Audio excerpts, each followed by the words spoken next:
This is an opportunity for you to kind of step back for a moment. There's some questions that will help you frame the change case study.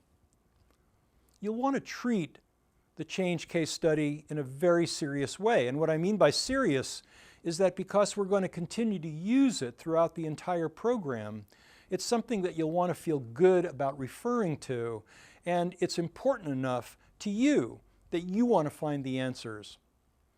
It'll be helpful to do some writing at this point. You don't necessarily need to share this with anybody. Sometimes you may find yourself in a position where, with a change case study, you may want to get some consulting or talk to somebody about it, but for right now, assume that this is just between you and you. So, what would you like to see better or different?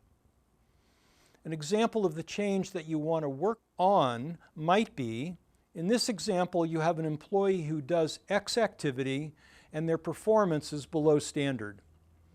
The gap you're working on is that you want them to change, and you want them to want to change. So the starting point for the change is that you need them to be coachable. Maybe they tend to resist your input and you'd like to see them be willing to take your input and want to improve. What are some specific ways that you would like to cause change in this situation? Well, maybe the first place that you would want to cause change is to have a conversation with them about coachability. Tell them that's one of the characteristics that you value very, very highly, and that you're not seeing it in them, which leads to a critical question. What's missing or not working that you can do something about it?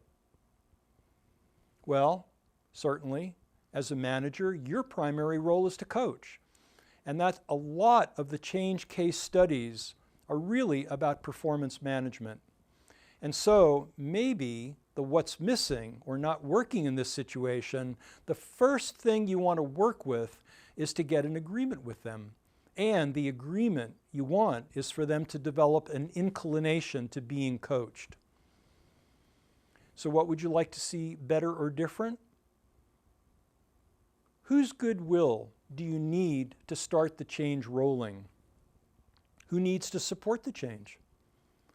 Well, in some cases, you're the only one who really needs to support the change, and it's just more a matter of you just initiating it. But there's some changes that others are involved in, and there may be several people whose goodwill and support you need to make the change. You may need to have your manager's support because it'll affect them in some way. Or perhaps there are other functional organizations, teams, managers who the change is going to affect. You need to have conversations with them about the change, so it's not something that you're just initiating on your own. And then the last question is, what's my intention here? And what I mean by this is, if you think about what's most important to you with regard to this change case study, how would you describe that? Please take a few minutes right now to do some writing.